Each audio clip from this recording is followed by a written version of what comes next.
And I want to add a word to the song leaders. சங்கே பாடல் நடத்துகிறவர்களுக்கு ஒரு வார்த்தை சொல்ல I விரும்புகிறேன். have been in the ministry for over 30 years now.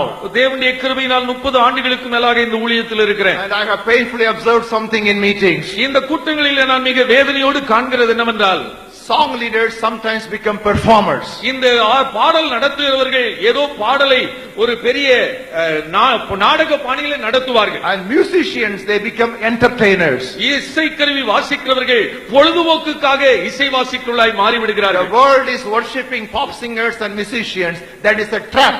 Christians, we should escape that trap. இந்த நாட்களிலே ஜனங்கள் இந்த பெரிய புகழ் வாய்ந்த பாடகர்கள் பாடலுடைய தாளந்துகளை ரசித்து அவர்களே கதாநாயகர்கள் ஆக்கி அவர்கள் பின்னால் போகிறார்கள். அது ஒரு பெரிய ஒரு ஆபத்தான ஒரு வலை. அதில் நம்முடைய கிறிஸ்தவ பாடகர்கள் இசை வல்லுநர்கள் சிக்கிக் கொள்ளக்கூடாது. Those who worship him must worship in spirit and in truth. அவரை தொழுது கொள்ளுகிறவர்கள் ஆவியோடும் உண்மையோடும் அவரை தொழுது கொள்ள வேண்டும். In spirit and in truth. ஆவியோடும் உண்மையோடும் ஆராதிக்க வேண்டும். Once again, திரும்ப நான் சொல்லுகிறேன், in spirit ஆவியோடும் and in truth. அத்துடன் உண்மையோடும் ஆராதிக்க வேண்டும். In order to worship in spirit, do not sacrifice the truth of the scripture. ஆவியில் ஆராதிக்க வேண்டும் என்று சொல்லி நாம் உண்மையை நாம் விட்டுவிடக் கூடாது.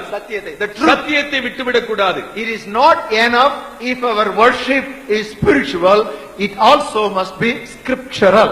நம்முடைய ஆராதனை ஆவிக்குரியதாய் இருந்தால் மட்டும் போதாது, அது வசனத்தின்படியாகவும் இருக்க வேண்டும். It should be spiritual and scriptural. நம்முடைய ஆராதனை ஆவியாயும் இருக்க வேண்டும், வசனம் நிறைந்ததாயும் இருக்க வேண்டும். 10 years ago, 10 ஆண்டுகளுக்கு முன்னதாக, 15 years ago, 15 ஆண்டுகளுக்கு முன்னதாக, too much of preaching and too little of worship. நீண்ட பிரசங்கம், குறைவான ஆராதனை.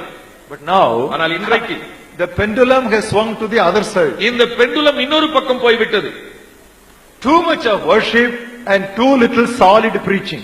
நீண்ட நேரம் ஆராதனை, மிக குறைவான வேத வசன போதனை. I want to tell you something. நான் ஒன்று சொல்ல விரும்புகிறேன். Worship should never crowd out the time for biblical exposition. வேத வசனத்தை விளக்கி சொல்லி போதிக்கிற நேரத்தை ஆராதனை எடுத்துக்கொள்ள கூடாது. There should be a balance. இரண்டிற்கும் ஒரு சமநிலை இருக்க வேண்டும். Shout. நீங்கள் ஆர்ப்பரியுங்கள், shout, ஆர்ப்பரியுங்கள். But don't scream. ஆனால் கூச்சலிடாதீர்கள். That's a good translation. Very good translation. Shout. ஆர்ப்பரியுங்கள். But don't scream. ஆனால் கூச்சலிடாதீர்கள். Nowadays, in some revival meetings, there are animal sounds. ஆனால் இந்த நாட்களில் சில எழுப்புதல் கூட்டத்தில் மிருகத்தை போல கூட கூச்சல் போடுகிறார்கள். Barking, அங்கே நாயை போல குரைக்குது, roaring, சிங்கத்தை போல உருமுவது, hissing, பாம்பை போல ஊர்ந்து செல்வது. I prophesy next stinging. ஒருவேளை அடுத்த Stinging. ஒருவேளை கொட்டுதல், Or it will be biting. இல்லாவிட்டால் கடித்தல். I think in our revival meetings we'll have to put boards, beware of dogs and cobras. நம்முடைய எழுப்புதல் கூட்டங்களில் நாய்களை குறித்தும் பாம்புகளை குறித்தும் ஜாக்கிரதையாயிருங்கள் என்று அறிவிப்பு கொடுக்க வேண்டியது. Beat drums. நாம் ட்ரம் அடித்து பாடலாம்.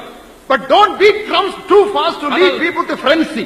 ஒருவேளை ஜனங்கள் உணர்ச்சி வசப்பட தூண்டுகிற அளவுக்கு வேகமாக ட்ரம் அடிக்க கூடாது. That is paganism, to invoke evil spirits. அசுத்த ஆவிகளை ஏவி எழுப்புவதற்காக அஞ்ஞான மார்க்கத்தார் ஓங்கி ஓங்கி அடிப்பார்கள், வேகமாக அடிப்பார்கள். Many things I understand, but one thing I don't understand. அநேக காரியம் எனக்கு விளங்குகிறது, ஆனால் ஒன்று புரியவில்லை. When there are 5 stanzas in a ஒரு song, பாடலில் 5 பல்லவி இருக்குது வைத்துக் கொள்ளுங்கள். I don't understand why the last 2 stanzas should be sung 3 times fastly. அந்த 5 பல்லவி இருக்கிற பாடலில் கடைசி 2 பல்லவி மட்டும்தான் ஏன் திரும்ப திரும்ப அது வேகமாக பாட வேண்டும்? This is one thing I have not understood.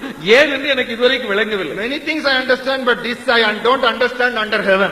பரலோகத்திற்கு கீழே எனக்கு புரியாத புதிர் பல இருக்கிறது, அதிலே இது ஒன்று முக்கியமானது. Beware of paganistic practices to lead people into some kind of frenzy. இப்படிப்பட்ட உணர்ச்சி வசப்பட்டு இல்லாவிட்டால் மக்களை நடத்துவதற்காக இது வேகமாக அஞ்ஞான மார்க்க முறைகளை கையாளக்கூடாது. Clap. கைகளை தட்ட வேண்டும், but be rhythmic. ஆனால் அந்த தாளத்தோடு இணைந்து தட்ட வேண்டும். Dance. நடனமாட வேண்டும், but be graceful. ஆனால் கிருபையோடு இருக்க வேண்டும். Don't twist, but dance.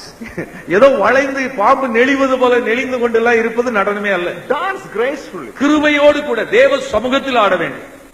It can be spontaneous or it can be organized. ஒருவேளை இது தன்னாக ஆர்வமாக வரலாம், இல்லாவிட்டால் ஒரு குறிப்பிட்ட முறையிலே நாம் அதை ஆடலாம். Worship is a matter of the heart and ought. இந்த ஆராதனை என்பது இருதயத்திற்கும் அதோடு நம்முடைய கலையோடும் சம்பந்தப்பட்டவைகள். God is not the author of confusion. தேவன் குழப்பத்திற்கு தேவன் இல்லை.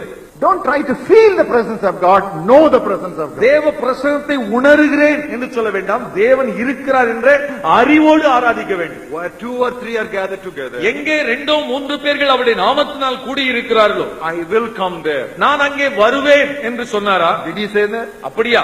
No. இல்லை. He did not say I will come there. நீங்கள் கூடி வரும்போது நான் வருவேன் என்று அவர் சொல்லவே இல்லை. What did he say? அவர் என்ன சொன்னார்? I am there. நான் இருக்கிறேன் என்று சொன்னார்.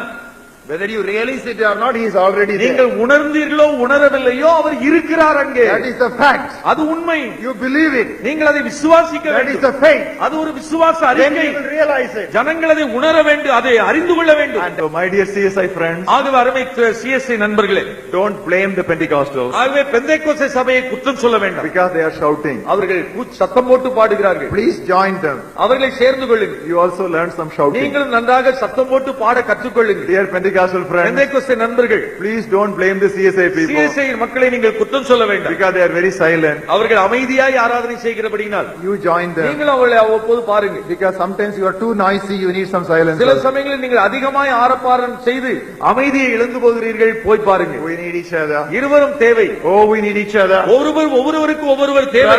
Do not worship for personal enjoyment. ஆகவே சுய சந்தோஷத்திற்காய் தேவனை ஆராதிக்க வேண்டாம். Do not sacrifice the scriptures for the spirit. ஆவிக்கு பதிலாக வசனத்தை விட்டுக் கொடுக்க வேண்டாம். Do not leave the spirit for the content. அந்த சத்தியத்திற்கு பதிலாக ஆவியை விட்டுவிட வேண்டாம். Do not forget the Father. பிதாவை மறந்து போக வேண்டாம். Do not neglect individual worship. தனி வாழ்க்கையில் தேவனை ஆராதிப்பதை விட்டுவிட வேண்டாம். Do not separate life from worship. ஆராதனையை விட்டு உங்கள் வாழ்க்கையை பிரிக்க வேண்டாம். Do not idolize objects or persons. உங்களுடைய தனி வாழ்க்கை ஒரு பொருளையோ ஒரு நபரையோ கவர்ச்சி மையமாக விக்கிரகமாக்க வேண்டாம். Do not act disorderly. ஒழுங்கற்று ஆராதனை செய்யக்கூடாது. Do not decry other forms of worship. வேறு விதமாய் ஆராதனை செய்வதை குறைவாய் எண்ணக்கூடாது. Do not ignore the other side of worship. ஆராதனையின் மறுபக்கத்தை கவனிக்காமல் விடக்கூடாது. Then your worship will become acceptable before God. அப்பொழுது மாத்திரமே உங்கள் ஆராதனை தேவன் ஏற்றுக்கொள்கிற ஆராதனையாய்